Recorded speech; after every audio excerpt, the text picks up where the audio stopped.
I was of the firm belief that if the Detroit Lions are going to win a Super Bowl, it will be with the triumvirate of Dan Campbell, Brad Holmes, and Jared Goff.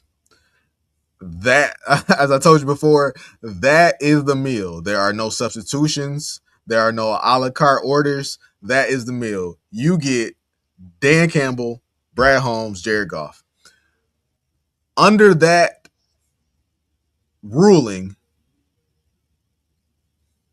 can the Lions win a Super Bowl? Uh, with that ruling, I'll just say it like this. With with Jared Goff as your quarterback, I am about 40% sure that the Lions can win the Super Bowl. I'm not mad at that. And I'm actually not too far from that. I'm a little bit lower, but I'm not mad at that. I wouldn't say it's a 25% chance. I would meet it in the middle. I would say it's about a 33% chance. Yeah, yeah. But I don't think that that's the case. I think that um, with Jared Goff as the quarterback, I think that this regime, barring they don't have a season like they did this year again, but this regime will give Jared Goff 2 years Mm, to win the Super Bowl. mm. And and during that 2 years, if another quarterback falls in their lap, then and the opportunity comes along, then it might be even shorter. I disagree with that, and I would change the wording to I will give this regime, I think this regime will give 2 years to Brad Holmes. And in those 2 years, he needs to make it to the NFC Championship. Doesn't need to win it, but I think he needs to make it to an NFC Championship. I think the Lions, I shouldn't say he needs to. The Lions need to make it to an NFC Championship, barring just catastrophic injury to, whoever, or Dan Campbell coaching like a madman. Right. Yeah, yeah, but that's my prediction, man. I mean, I can see that. I can see that, but I think in order for Brad to be on the hot seat, he would have to make some pretty, and it's not out of the question, but he would have to make some pretty drastic, stubborn. He would have to make the same kind of decisions that he made this year, where he's being stubborn and not making the moves that are right in front of your face in order for him to be in the hot seat in 2 years. Um, but I do think that the Lions will make it back to the NFC Championship. Um, if he does what he needs to do. Um, but uh, but if golf can get him over the hump, is my main question. And we might be splitting hairs here, but Goff is 31 years of age right now. He will be 32 in October. Um, he'll be 32 in October, and I would say that he's got this year, he's got next year, and I think he's got the third year. So you say 2 years, I'm saying three. It's really just splitting hairs. So I guess I'm not too far off of you, but I think that Jared Goff is going to be here. And even on that third year, though, we'll see how it goes. We'll see where everything is at. But I don't honestly, think I that think the last thing the Lions organization wants to do is move on from Jared Goff. I don't think that third year is guaranteed money. And like I said, I'm firm on the belief that if another quarterback falls in their lap, then they would be willing, depending on who it is, they may be willing to move on sooner. Only way Jared Goff is leaving this team is a whole regime change, and none of that is happening. But we'll see. We'll see. We'll see. 2 years will be here before you know it. Uh, Bet it up. First game of the week, we had the LA Rams traveling to Carolina to take on the Panthers. I took the LA Rams. You took the Carolina Panthers. You said 10.5 was too big of a number. You thought the Panthers would cover that, and they did. Matthew Stafford went out there, played a great first half, and then I don't know, he got hit, and they wanted to focus on was, man, after that hit he took, but he's still out there and he's tough, but man, he just hasn't been the same. And Carolina did just enough to take the lead and build up hope for all their fans for Matthew Stafford and the Rams to drive down the field and put a bullet in them. Yeah, snatch that hope away. Mm. Never leave. Mm. You know my motto: never leave enough time on the clock. I tell you what, man. If you're the Carolina Panthers, you gotta get it when you can. So I the Carolina Panthers. I said that I thought that the Carolina Panthers would be uh good this year. I said that I thought that they will make an improvement this year. I thought they would be way better than they were last year, and Bryce Young will make some strides, and they did. Matter of fact, they did it better than what I thought they would. Do you think they are a good team next year? Do you think they become even better next year, or this was just a one off?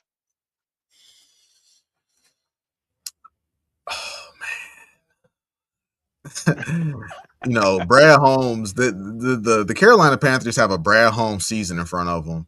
Like either, there's no middle ground. Either you're gonna hit it out the park or you're gonna strike out. And um, Bryce Young, Bryce Young has some highs. Bryce Young has some lows. I joked about it. One week, Bryce Young's gonna throw for 90 yards. The next week he might throw for 400 yards, and there's no rhyme or reason to why. He he sometimes it just seems like he doesn't even know that he's out there. I joked, but I really did love Rico Dotto coming into the season. Rico Dotto had a phenomenal couple of games, but yeah, man, he put it all out there, and towards the end of the season, Rico Dotto had nothing left in the tank.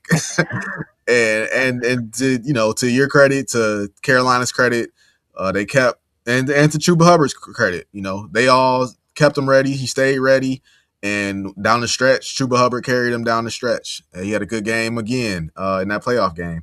So you got to figure out what you're gonna do. I mean, you could bring back Dowdle, that's cool, but I don't know if he's gonna be able to replicate what he did. And you see that Rico Dotto plays his best when he's the primary back.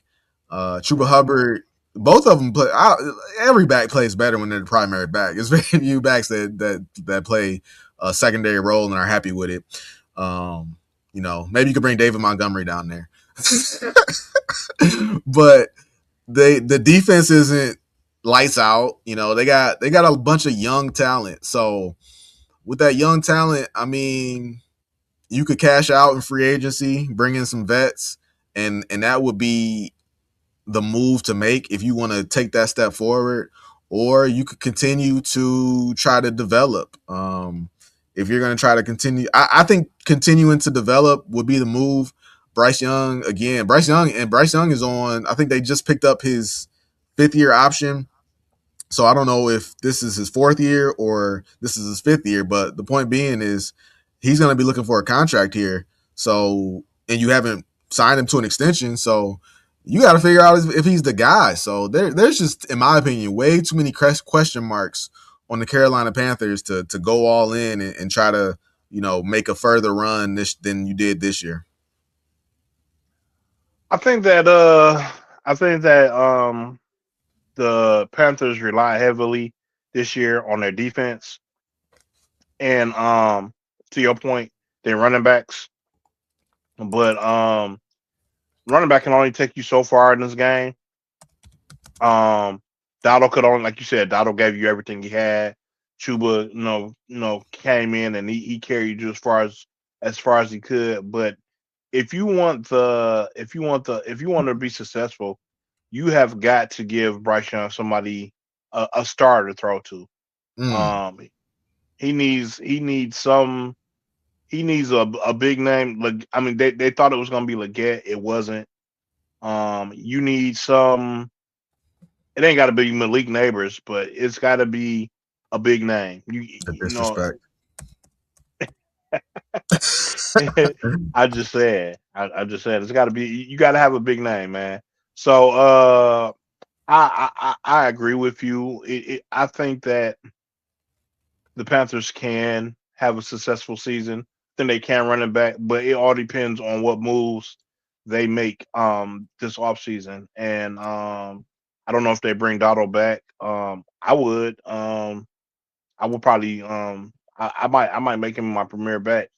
And Chubbard has got you through, but I don't know the type of season Dotto was having. But like you said, there's a chance that he might not run it. He might not run that type of season back. So um, Chubbard has been your Kyle Bell, and he's got you through the season. So you might want to just keep him around. So I'm not sure what direction they move, but they if they want to run this back, they're gonna have to be smart.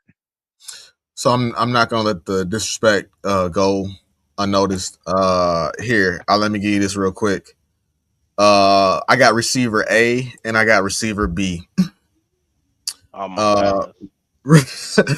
both players played in 17 games.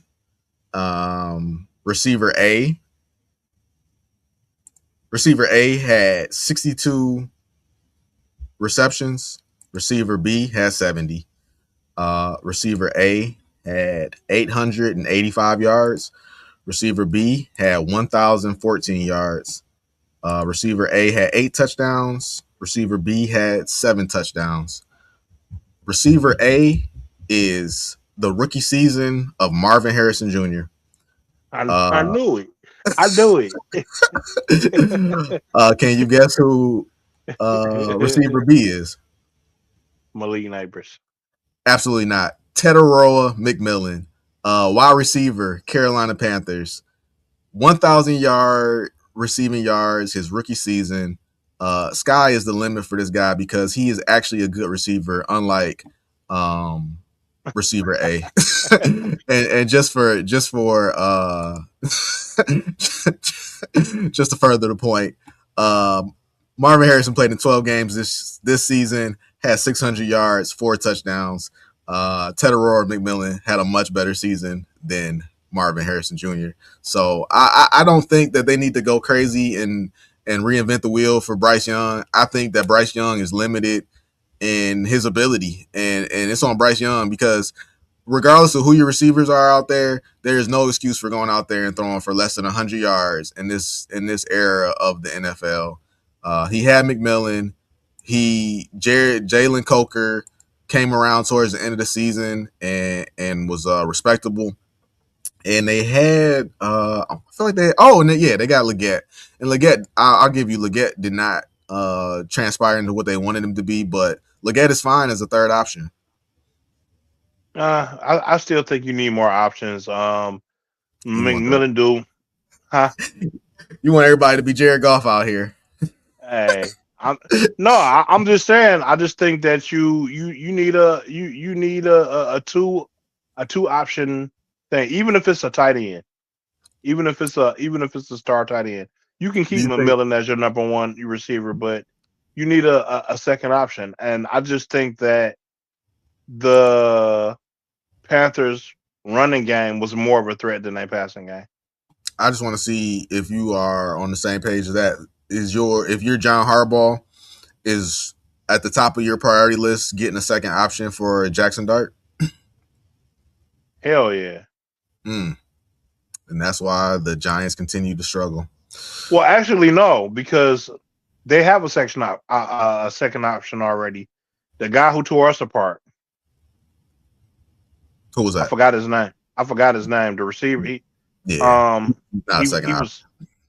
Huh? He's not. He's.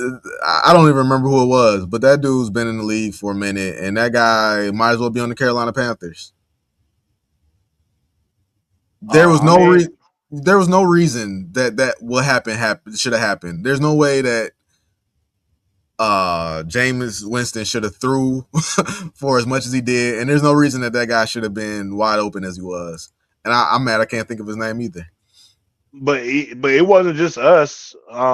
He's stepped up while Malik Neighbors has been out, and he's had a pretty decent season since he's been out. Like I said, I'm Wandale Robinson. yeah. I'm not saying that he's the guy, but I'm just saying if you got Malik Neighbors on your team and you have a second option, then that just frees up more. It makes you more of a threat. There is no difference between Wandale Robinson and Jalen Coker. Well, Other than well, one played in postseason football and one did not, and one will fall into obscurity next year when Malik Neighbors comes back. well. That's why I say you get a. I mean, then maybe you do need to upgrade it. I'm just saying you get you have your receiver number one, and then you get a decent option as your receiver number two or a tight end. I think Ted McMillan is going to be a Pro Bowler, but that's me. Next game was the Green Bay Packers traveled to Chicago to take on the Bears. You took the Packers. I took the Bears. Bears did everything in their power to lose that. Well, no, I take that back. Bears did not show up until the fourth quarter, and Green Bay just assumed that the game was over. And Chicago stages another late quarter comeback. I don't remember the stat. It was something crazy. Like I don't know if it was the fourth. I think it was the second half, maybe. Like the Bears have put up like 53 points on the Packers this season in the second half and overtime combined. It's quite incredible. But Bears win.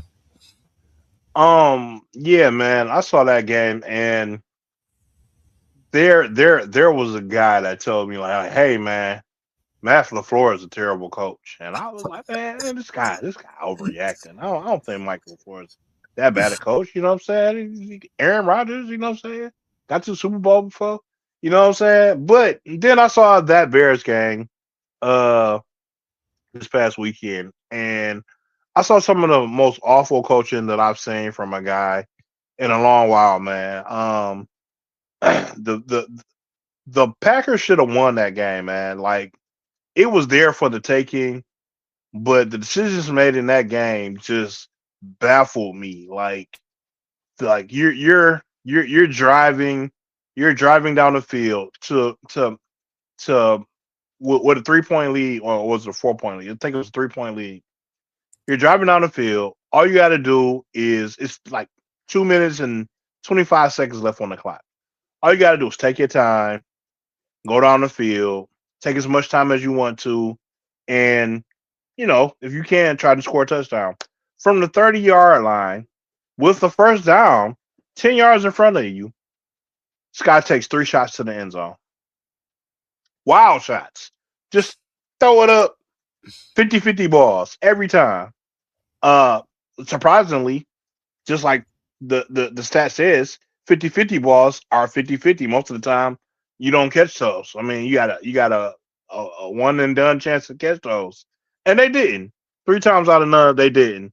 And so, what do? Instead of going for the field, I mean, instead of going for the first down, you have to kick a field goal. Well, what do you think that kicker did? He missed the field goal. And now you give already on a not on the rise the momentum back to a Bears team that really had no chance to win this game, but you give them hope, you give them momentum, and the Bears take that momentum and they go down there and they score a touchdown like almost immediately, and it's all Mike McFord's fault. Matt LaFleur has been a bad coach for some years now. Um, you ridicule me, you judge me, call me names. When I bring these when I bring these stances to you, and they are all based on fantasy football. And as ridiculous as it sounds, sometimes it's just to be funny, but sometimes somebody really pisses me off, and it's all through fantasy football. And whether it's Marvin Harrison Jr., whether it's Jared Goff, whether it's Matt LaFleur, these are all people that have pissed me off. Rattler. I can't. I fought myself for that one. No, I didn't pick up Rattler. No, I would never. I didn't pick up Rattler in fantasy football. I just took a stance on Rattler on Bet It Up, and he just spit in my face. And he's not even on.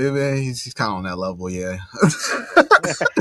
He's like the stepchild, um, but yeah, man, Matt LaFleur. It goes back to his game management, bro. Is just terrible. And ironically, I think the worst thing he did in this game is the same thing that made me hate Matt LaFleur. Is that he does not give the ball to his running back.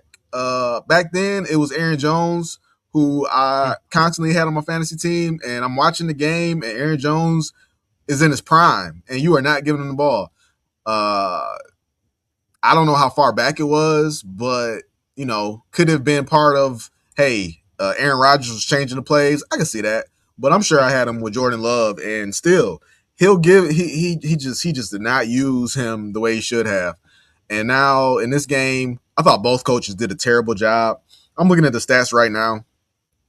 Jordan Love threw the ball 46 times. Caleb Williams threw the ball 48 times. Wow. Chicago is just as guilty as of abandoning the run as the Packers were. They were down, but the Packers weren't doing anything to pull away. I'm looking at the box score. The box score: first quarter, Bears 3; second quarter, Bears 0; third quarter, Bears 3; fourth quarter, Bears 25. Wow. But yeah, no, I thought Ben Johnson did a terrible job putting that much pressure on Caleb Williams to throw that ball 48 times, damn near 50 times in one game. To Caleb's credit, he got through it and they pulled out the victory. But still, I don't know why you put him in that position. Ben Johnson took a terrible timeout with like 3 minutes left in the fourth quarter before the 2 minute warning, like midfield, like they weren't going to get another first down. Like, this is where I'm going to make my stance. Like, what? Like, that was crazy. And then, yeah, Matt LaFleur, like, you gave up, let's see. So that's at halftime, the score would have been 21-3. So you gave up a 18-point lead in the second half of a game. Yeah, that's a terrible coaching job in and of itself. But yeah, Matt LaFleur is a terrible coach. I don't know how he's lasted this long. I don't understand how he strikes me as a Mike McDaniel.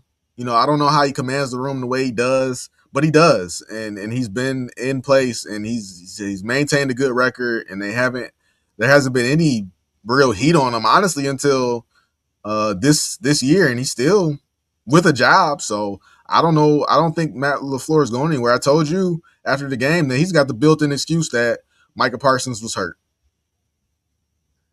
I think he's got to do something. I mean, you can't keep getting into the playoffs and not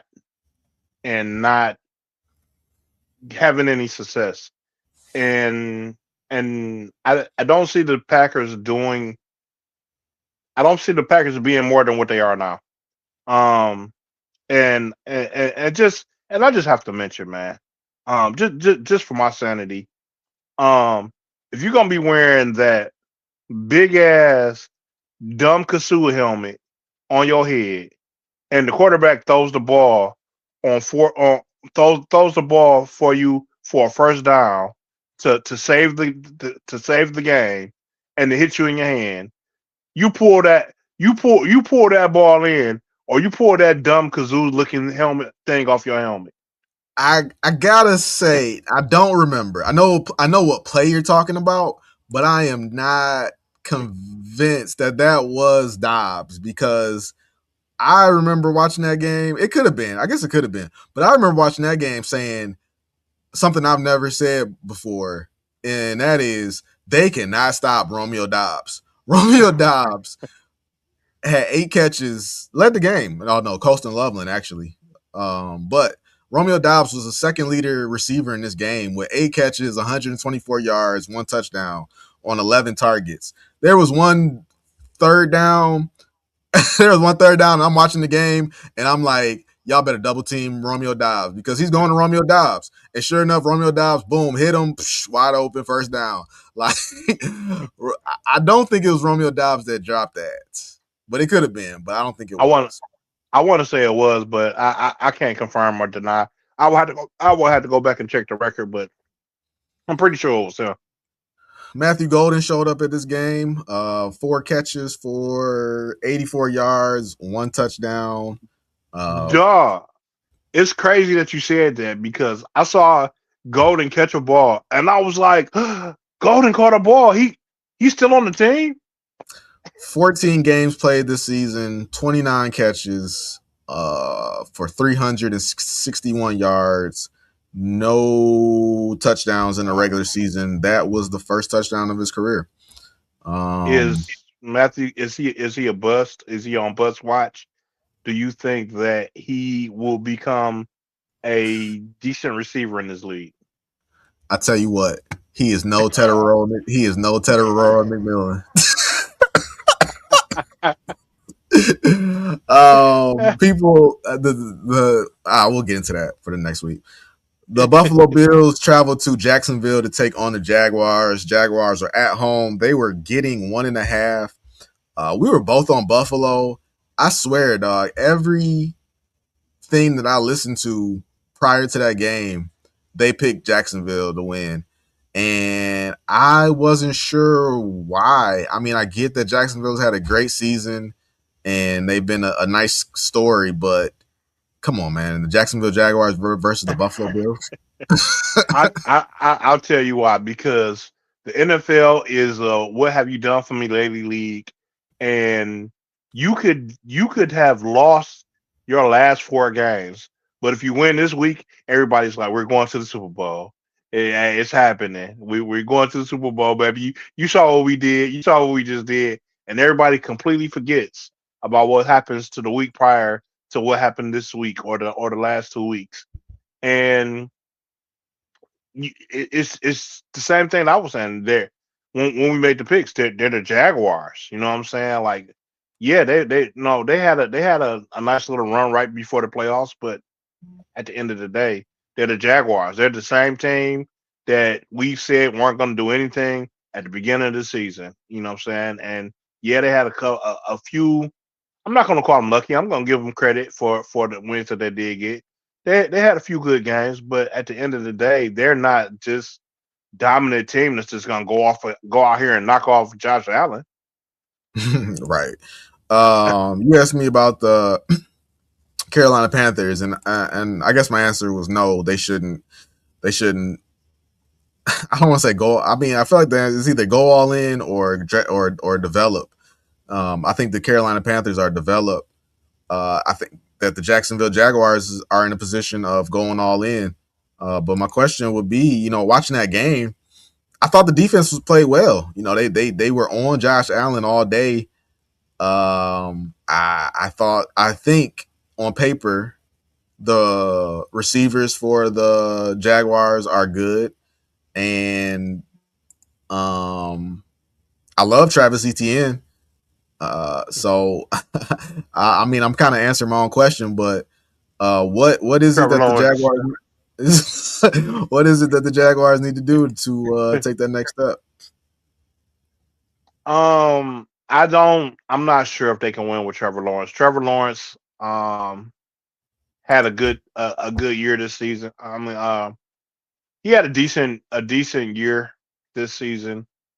I don't know if that's enough to convince me that he's the guy to carry them over the top. He may have redeemed some of his stock because before he had the season that he had this year, I think most would have almost called him a bust. Not in the sense of he's just a terrible quarterback, but he's not going to win you anything. And he may have redeemed some of himself this year, but I don't think he's the guy that you're like, oh, that Trevor Lawrence. He's the answer to take the Jaguars um to to the bowl. So that's probably where I'm at with it. Trevor Lawrence has a 5 year deal. 20. It says it runs until the end of the season in 2028. So man, that's I talked about it. I talked about it. Damn. This is right. This is months ago. I talked about it, and at the time, I couldn't think of any examples. But here we are. Tua. I think Kyler Murray signed an extension. Did he? Trevor Lawrence. I'm pretty sure Kyler Murray signed an extension recently, but I'm not positive. But definitely Tua, definitely Trevor Lawrence, Joe Burrow, all these quarterbacks, man. These quarterbacks, their contract comes up, and the team just signs them. It's like never mind where we're at, where we're going, how we're looking right now. It's like, oh, your contract's up. All right, here you go.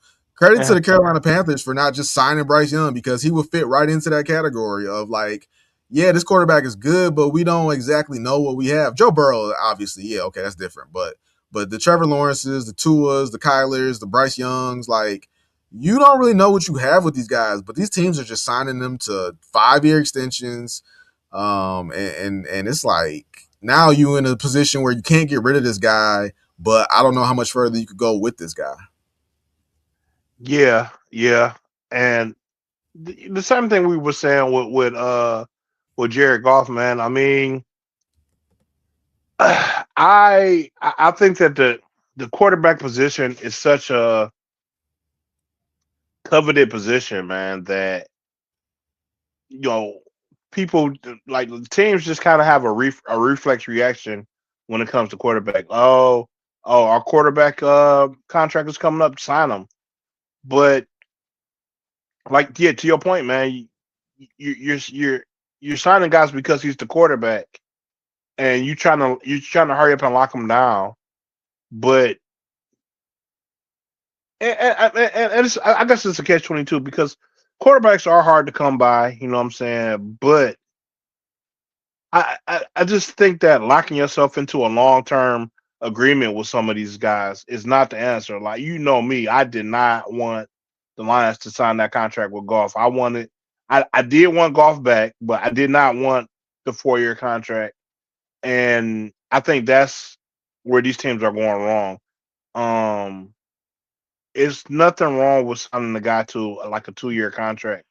And I guess people are like, well, what quarterback is taking that? Well, no quarterback is taking that because that's the standard right now. I mean, that's all that's being offered.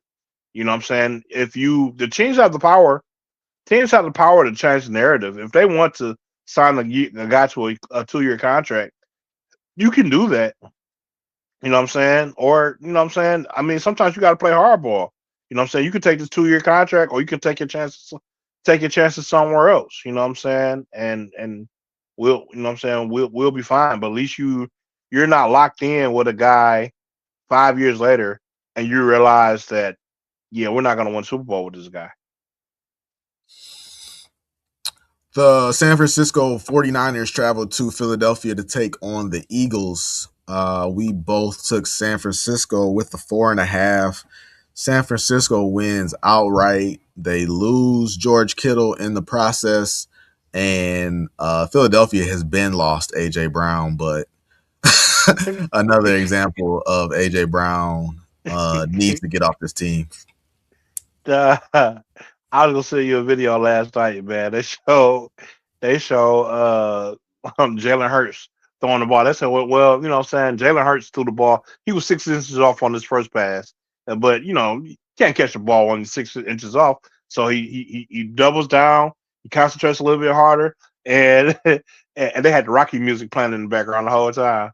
And then like he doubles down and he throws the ball 2 inches away from AJ Brown. But you can't expect a receiver to catch the ball 2 inches away from you. So uh, AJ Brown politely goes over to the coaches and has a nice conversation where they can get this worked out and show AJ Brown cussing out the coaches. And Jalen Hurts doubles down and he puts all his concentration on him, and he finally hits AJ Brown in the hands, and they show him missing uh, it. AJ Brown has to get out of Philadelphia, and Philadelphia needs to get rid of AJ Brown. People still think that AJ Brown is worth something in this league. I feel like AJ Brown's been in the league for forever. AJ Brown age. AJ Brown. Wow. I feel like AJ Brown's been in the league forever. AJ, how old do you think AJ Brown is? 28. 26. 26 Mm. years old. Played half his career with the Titans. I feel like he's been in Philadelphia for like 4 or 5 years. This kid must have been like 19 when he got drafted. But point being is, yeah, AJ Brown can go to any other team, and I think a new team would benefit everybody involved much better. You want some help down there in Carolina? Send him to Carolina. It doesn't even matter, man. Get him out of town. His relationship with Jalen Hurts has been broken. It was falling apart when they won the Super Bowl, but they got through it and they won the Super Bowl together. And this year it's been rocky all year. Jalen Hurts is no different from Jared Goff. He I used to love Jalen Hurts. I'm gonna be honest. I used to love Jalen Hurts. When he got drafted, I was all for giving him a shot.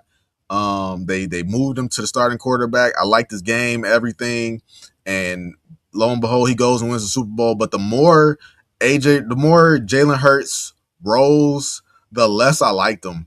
And now he just seems like this checked out. Uh, he just seems so checked out of what's going on. Every time they ask him a question, he's just so soft spoken and nonchalant about everything. And at the end of the day, he's cashing his check. That's how I feel about Jalen Hurts. And AJ Brown is the opposite, man. AJ Brown is very passionate. AJ Brown wants the ball, and then now you get in the ball and you can't catch it. The whole thing is broken. Saquon Barkley looks like he didn't know what he signed Disappeared. up for. I mean, he disappeared, but it's like, did he disappear though?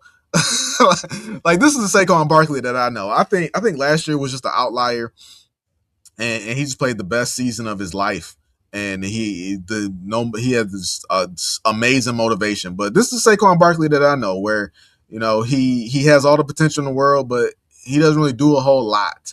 And he'll get you 100 yards every couple of games, but other than that, he's just making a lot of moves.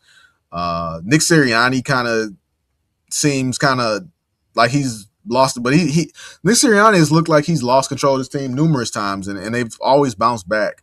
So this Eagles team is just a mess, and I think the easiest thing you could do to fix this team is get rid of AJ Brown. Yeah, man, I've been saying the same thing all year long that the the the Eagles locker room just seems toxic, man. The players don't seem happy there. You know what I'm saying? They're a talented team, but it's just like a nuclear toxic waste facility there, man.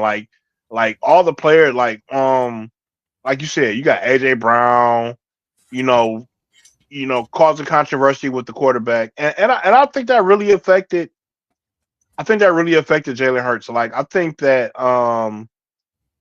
Jason Kelsey was Jalen Hurts' anchor, and after Jason Kelsey left, I think Jalen Hurts was really lost. And without that anchor to hold him down in that toxic environment, I think that Jalen Hurts is checked out. I think that the team turned on him this year because led by the Charger, AJ Brown saying that Jalen Hurts refuses to throw the ball. He won't throw the ball to us.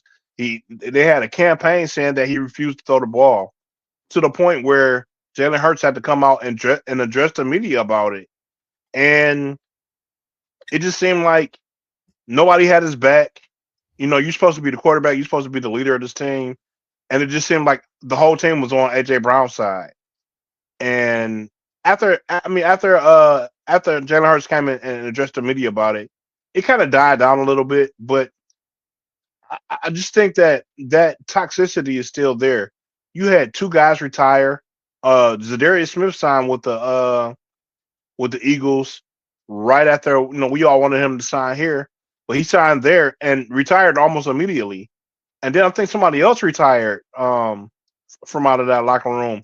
People were dropping like flies in the locker room, man. I don't think that it's a good time there. I don't think that players like it there. It's a great option because you have success there. They're the Super Bowl champion. Well, they were the Super Bowl champions, and they have a talented team.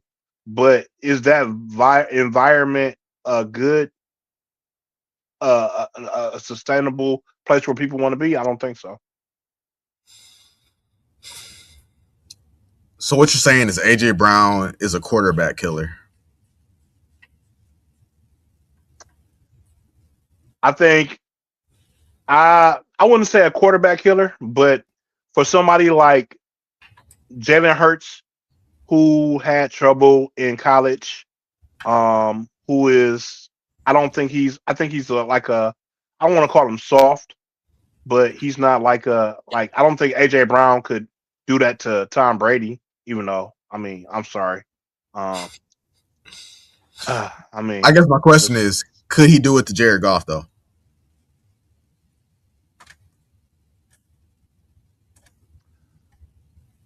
I don't think he could do it to Jared Goff.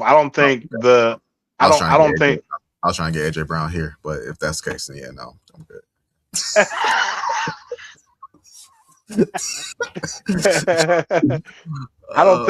Uh, I don't think this is the type of team that wouldn't let AJ Brown do it to Jared Goff.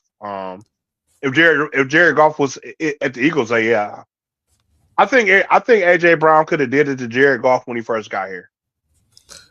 is this the year for San Francisco to make it? Well, they made it before, so yeah, I'll leave it at that. Is this the year for San Francisco?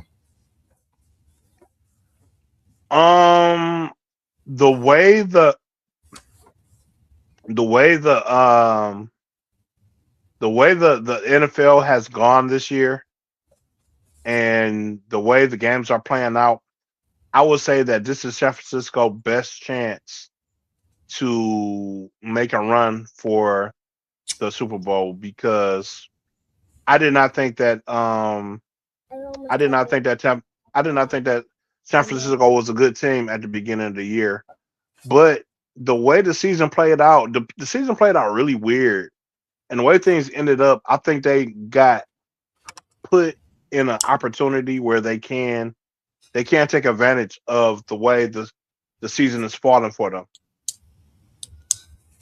I would have said that this was their year up until George Kittle tore his Achilles. I think without George Kittle, he is 33%, 25% of their offense. It's George Kittle, Christian McCaffrey, and Trent Williams. And without those three, I don't feel confident in this team. Oh, McCaffrey got hurt too. No. I'm just saying, if either one of those three go down, Oh I don't think they're the same Well, team. well, McCaffrey, I still think they have an opportunity. It's not as great with George Kittle, and I agree with you to a certain extent that it drastically hinders them with George Kittle going down. But I would say the same thing about Buffalo with with the injuries they sustained this past weekend. So I don't know. My favorites in this whole thing were between the Seahawks and the Rams and the Patriots anyway. So um, I don't think that they can be. I don't think they can beat any of those teams. So The LA Chargers traveled to New England to take on those Patriots. Patriots at home, they were giving 3.5. We were both on the Patriots. Chargers, they really didn't have a chance in this game. It's the best way I could put it. so so uh, I've been asking you for, I think this is for the last 2 years now. Is Justin Herbert Lions Matt Stafford? um.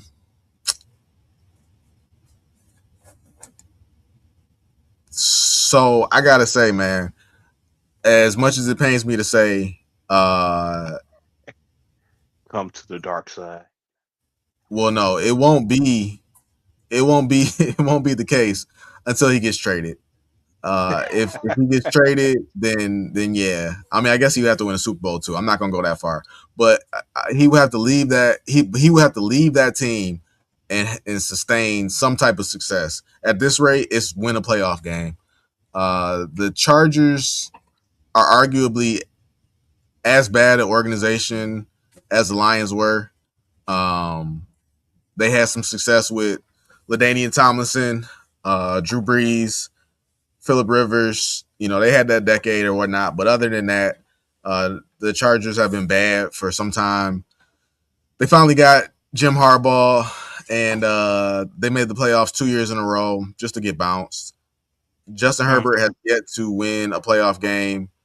I don't know who the coach was at the time, but the fact that they did, I mean, it was on Herbert too. He threw like 3, 4 interceptions that game, but they had one game where they had Jaguars dead to rights, and they just completely collapsed in that game. So he's been losing like Matthew Stafford Lions. So I guess the telling tale will be is if he gets traded, goes to another team and has some success. But at this rate, man, I think that the same way AJ Brown needs to get out of Philadelphia, they do need to go ahead and make that trade and get Justin Herbert out of there. But like we talked about, he's a quarterback, and you don't get rid of quarterbacks in this league. That's what I was just about to ask you. So, what is Justin Herbert's contract looking like? Does he have? Does he have? He's been in the league how many years now? Justin Herbert contract remaining. Justin Herbert's contract with the LA Chargers remains significant with the blah blah blah. And Herbert is expected to earn. Oh, the contract is set to run through the 2029 season. Wow, wow. Yep, Yeah, yeah. They locking them down, man. They locking lock them him down. down. You got a quarterback, lock him down. Hasn't won a playoff game, lock him down. Lock that. hey, hey, hey. I mean, it's been 5 years. He ain't did nothing for us, but we got another 6 years. Because yeah, Herbert came out with Tua, so yeah, he's been however long that's been. Tua and Jordan Love came out the same class. I remember because I wanted all of them. Oh, wow. Yeah. Yeah, man. I'm not sure. So I didn't want if Tua. Let me clarify that one. if if they were to trade if they were Oh, to trade Justin Herbert, it would have to be just a biggest trade as the Matt Stafford trade was. And I think that was one of the biggest trades in NFL history. yeah, and there's no team. There's no team that's in that position. There's no LA Rams in the playoffs right now. Let me check my math on that. Where did I write that down at? Oh, where's my little book? Oh, it's right here. Buffalo, Denver, San Francisco, Seattle, Houston, Houston. uh, Hey, yeah, Seattle, Seattle. But what would nah, you have to give up to get it? nah, Seattle. No, there's no way they would do Oh, that. they just drafted the quarterback. Right, they drafted my man from Alabama. Um, see, that guy sucks, and Seattle's not letting Sam Darnold, barring Sam Darnold going out there and throwing like 4 interceptions or something crazy. Seattle's keep bringing back Sam Darnold next year. I think Sam Darnold is the. I mean, don't get me wrong. Sam Darnold came out and he did what he did for the Vikings, but I think Sam Darnold is the Seahawks' weak link. Well, here let's get to a team that I think would have success if they did make that move, and that is the Houston Texans travel to Pittsburgh to Stop, take on the Steelers. stop. The CJ Stroud, man, come on. The Steelers were getting three. I took the Steelers. You took the Texans, and we all know how that went. Houston Texans defense shows up, dominates again. That Yeah. team is incredible. If only they had a quarterback. If only they had a center. I mean, hey, it's not CJ Stroud's fault that the center can't snap the ball. He's snapping it all wrong.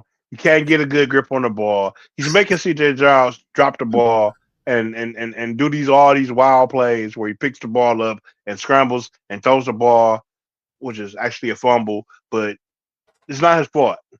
Hey, I will tell you, CJ Stroud had the greatest.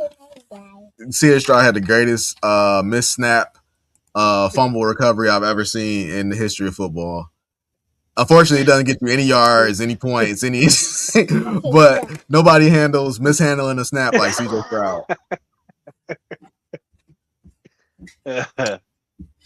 um, that game was interesting, man. You are absolutely right, but the Texans defense is amazing. Aaron Rod that was what I'm gonna assume is Aaron Rodgers' last game in football.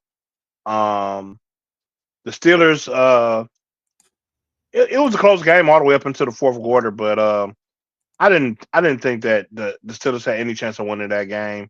The Texas defense is way too good, and I feel like if CJ Stroud can pull it together, man, and have string together a couple of good games, the Texans are a dangerous team, man. They could definitely be a favorite to win the Super Bowl. Right. We were tied going into the week. All in all, you are one game up on me. And we have another week of football to pick. We got 4 games this week. First game of the week is the Buffalo Bills are traveling to Denver to take on the Broncos. Broncos are at home. They are giving 1.5. It's me or you. I believe it's you this week. Um, Normally I would pick the Josh Allens, but the Bills suffered some injuries this week that I think is going to hinder them. I think that they're going to struggle with those injuries, and right now Denver's defense is rolling. So give me Denver to win that game. I think that Denver is a great team, and it is a tough matchup for me because I like both of these teams. Even though Josh Allen cost me my fantasy season this year, but I digress. I love Bo Nix too, man, but Bo Nix is only a second year in the league, and everybody keeps saying it, and I'm on that boat too. If Josh Allen is not going to win it this year, when is he going to win it? I'll take Buffalo. Next up, we got San Francisco traveling to Seattle to take on the Seahawks. Seattle is at home, and they are giving 7. They are giving 7. Um, I like what you said about the San Francisco being better with George Kittle. So with that hindrance, I think that the Seahawks will win this game, but I do think that San Francisco will cover. Uh, I think that yeah, I can't get over George Kittle being out. I believe that they had George Kittle when they played him in the last season in Seattle, and Seattle just smoked them. Um, it's playoff football. Brock Purdy, he's got his contract extension. 7 is a big number, but I still need to see. I how think it goes. at this point, I think we need to see what quarterback doesn't have a contract extension. Sam Darnold. Sam Darnold is playing. Sam Darnold came up with a mysterious oblique injury, so we'll see if that factors into it. But yeah, man, I would love to pick the 49ers, but it's tough. That is tough. Yeah, man, I'm gonna go ahead and take the Seahawks. Houston is traveling to New England to take on the Patriots. Patriots are at home. They are giving 3. Um, in spite of what I just said, man, I think the Houston's have a great defense, and like I said, I think if CJ Stroud can string it together, then they will be a great candidate to win Super Bowl. But the Patriots are on fire, and CJ Stroud does not have the Joe Mixon. So with that being said, I think the Patriots take this game. Yeah, I don't care if LaDainian Tomlinson is in that backfield. Arian Foster comes out of retirement. Yeah, the Patriots are not beating the Houston Texans. Give me the Patriots. Christian Gonzalez or uh, Carlton Davis. You guys should definitely keep your eyes open because CJ Stroud might be targeting you this game. You said you said the Texans are not beating the Patriots are not beating the Texans. I You said said the Patriots. the Texans are You, not beating the Patriots. oh, okay, okay. Yeah, yeah, no, yeah, yeah, yeah. That's not happening. It Um, sounded like you said the Patriots are not beating the Texans. Give me the Patriots. unless the unless Drake May just can't do anything to against this Texans defense, and it becomes a field goal kicking contest. But at that point, you don't need CJ Stroud to do anything, and you just need your kicker to put up points. But that being said, yeah, I don't think it's happening. Give me the Patriots. And the Man, last game of wait, the wait till CJ Stroud gets his weapons back, man. You'll see. You'll all see. he had his weapons last year, and he. I'm not gonna say it. I hope Tank Dell gets well soon. That's all I'll say. The LA the LA Rams are at the Chicago Bears. And The Joe Bears Mixon. the Bears are at home. They are getting 4.5. A lot of controversy surrounding this game.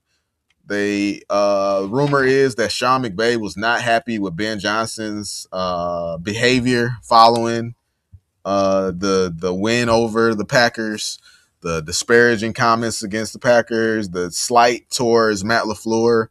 Sean McVay was not happy with any of that. So this is going to be a bit of a all out battle, WWE style, and people locally have an investment in this game as Matthew Stafford is going up against Ben Johnson. um, I will say this, man. It's been brought to my attention. I didn't think that I didn't like what Ben Johnson when you pointed it out to me. I didn't like what Ben Johnson the exchange between Ben Johnson and Matt LaFleur either. You know what I'm saying? Yeah, you guys are rivals, but you're rivals on the field. I think at a certain point you play your rivalry, and then after the game, there's a certain amount of respect there. You know what I'm saying? You can still hate a man's guts, but you still you know I don't want to say be respectful, but you know what I'm saying. There's a amount of Decorum to the game, exactly, yeah, exactly, as Jim Caldwell would say. yeah. So yeah, I do think Ben Johnson could have handled that better. That being said, Because uh, real quick, at that point, you're not not only are you disrespecting the coach, but you're disrespecting the game. right, right. So, but that being said, though, I do like the rivalry. I do like the animosity being brought to the game. I think I tell you all the time how I don't like the fact that everybody in the NBA is all buddy buddy. They're all friends. There are no rivalries. Everybody love everybody. You know what I'm saying? I hate it so much. And I do like the factor that Ben Johnson is trying to bring to the game. I just think there's a way to do it, and I think there's only so much that a coach can get involved in those type of things. I think those type of things like that should be left to the players. And I mean, not to say that coaches can't do it, but there's a certain way as a coach you have to carry yourself. And I think those antics, like what Ben Johnson is doing, is more so left up to the players. Yeah, no. I agree. I don't think it was I don't think it was even necessary. You got the win, let that do the speaking for you. Right. And then it was the video they put out, after Packers. Like, yeah, that's cool and all, and I get it, for the rivalry and everything, but and honestly, I don't even mind that so much. It's more so on the field. It's like, shake the man's hand, get off the field, then talk your stuff. Hey, that's Right. cool. Yeah. Yeah. Yeah. but Exactly. but yeah, I don't. I'm looking forward to this game, man. I gotta be honest. I'm looking real forward to it. And real quick, Chicago weather forecast is Sunday is gonna be 19 degrees. Um, no signs of. Oh, my bad. It's a low. Sunday is. Oh yeah, no. Sunday the low is the high is 19 degrees. I believe. If I'm reading this right. Yeah, the high is 19. The low is 0. So it's gonna be a cold day in Chicago. So what I'll say is, for this game, I you know me, I've been telling you that the Bears are a fraudulent team all year long. They come out, they don't play for 3 quarters of football, and then the last quarter, some fluke shit happens. They get lucky, and then they win the game. The LA Rams are a real team. I would be beyond surprised, and I will come out and give the Bears a formal apology if they come out and win this game. So yes, I will be taking the LA Rams. I think the Bears are a fraudulent team. I don't think that all this praise that everybody's been giving the Bears all this season is real. I think everybody's been deceived and decepted. They've been lied to, and and the truth will come to the light this weekend. This will not surprise anyone, especially you. I'm actually more on the opposite side of the fence than you are. I would say that if the Bears come out and get blown out, then I will, just like you on the opposite spectrum, I will come out and I will say, yeah, the Bears were a fraudulent team and they are not who they portray themselves to be all year. They got blown out by Stafford and McVay. I don't think that's gonna happen. If I was, I'm not breaking any new ground here. But if you're a betting person, you can't decide who to pick. I would say take the over. Now that being said, it might be an ugly game in the first half and not a whole lot going on, and then in the second half they start scoring, but it doesn't live up to the over, which is probably gonna be like in the 50s or something like that. But that being said, though, it's a tough game to pick, though. To be honest with you, I think that the deciding factor for me is that I don't. I think the Rams have a good rush on their defensive line, front seven, but I don't think their secondary is like amazing or anything like that. I And agree. I don't think, but on the flip side, I don't think the Bears defense as a whole is even good. Their defense is not good at all, but their defense is opportunistic. And if there's one thing that I know about Matthew Stafford, he will put that ball up for grabs, and if the Bears they were, I think they were like second in the league, or maybe they were first in the league. But point is, they led the league in turnovers. They were top 5 in turnovers this year. So if they could take advantage of Stafford's biggest weakness, which is turning the ball over, which he hasn't done all season, then that will give them opportunity to be in this game. And on the flip side, I think that Caleb Williams, it's going to come down to Caleb Williams as usual, but he'll need to continue his magic. And I think he'll be able to do it within 4.5 points. I would say this, man, because the LA Rams have a tendency to play down to their opponents sometimes because they're a team that should blow out teams, but they'll come out and you don't know which Rams you're gonna get. They'll come out and they'll play a hard fought game against a lesser opponent. So I will say this: what's been proven is the Bears are not gonna the Bears are gonna come out and they're not gonna do anything for 3 quarters. In that 3 quarters, the Rams need to take advantage of that and put up as many points as they can and put the game out of reach. And and that should be the end of it. But if the Rams screw around, make it a close game, and the Bears are in this thing at the end of this game, then I will honestly say they have a real chance to win.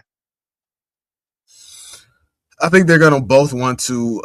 Like I said, we talked about the off the field stuff and the hype behind this game, and I think Ben Johnson, whether or not he, whatever his actions were coming out of that game, I think that he is the type of person that knows how to wear that hat, and he's not going to rest on beating the Packers. Like, now he knows that everybody is gunning for him based on the way he acted after that game. And Ben Johnson is the type of guy who brings that on. He is that type of personality that brings that on. And I think Caleb Williams is the type to bring that on too. I mean, the guy paints his fingernails, so these people don't have any problem with being looked at in a certain type of way. And on the flip side, people are looking at Devontae Adams and his health, and Matthew Stafford. Stop me if you heard this before. Has got he's banged up. Okay, uh, but yeah, to your point though, I don't know if the Rams can take it to a team like that, because like you said, they're gonna do just enough. Now, who will show up? It always shows up. It's Puka Nacua. Cool. So yeah, Puka Nacua, regardless, you need a touchdown, you need a first down, you need a catch. Puka Nacua is gonna be there, and the Bears aren't gonna be able to stop him. So yeah, if they just get that ball to Puka Nacua, ram it, boom, boom, boom, Puka, Puka, Puka, Devontae in the end zone, and Dog, sprinkling is a run Puka here. is Puka Nakua growing, dog? Because like every time I see that guy now, dog, like every time I see him, he's like bigger and bigger, dog. That dude is just, I mean, he's a big guy, man. He was he they wanted, hey, your boy Brad wanted him, man. Your boy Brad wanted him. That RAS score had to be off the charts, but I think they won't be able to stop Puka, but at the same time, yeah, it's everybody else. Will everybody else show up, and can Sean McVay put his foot on the neck of somebody? We'll see. We will see. Oh, and speaking of Caleb being that guy, man, and painting his nails, dog. Oh man, after that Packers game, he annoyed me too because you could just tell he practiced that speech that he was giving to that reporter in the mirror several times, and it just annoyed me so much. But I digress. Yeah, man, that's all I got. Yeah, we will meet y'all back here next weekend to see if I will retain the lead in this in this playoff bet it up. And until then, any Lions news, we will meet y'all back here and let y'all know what's going on, give y'all firsthand uh our opinions on what's going on or any moves that are made and what we think about it. But until then, peace.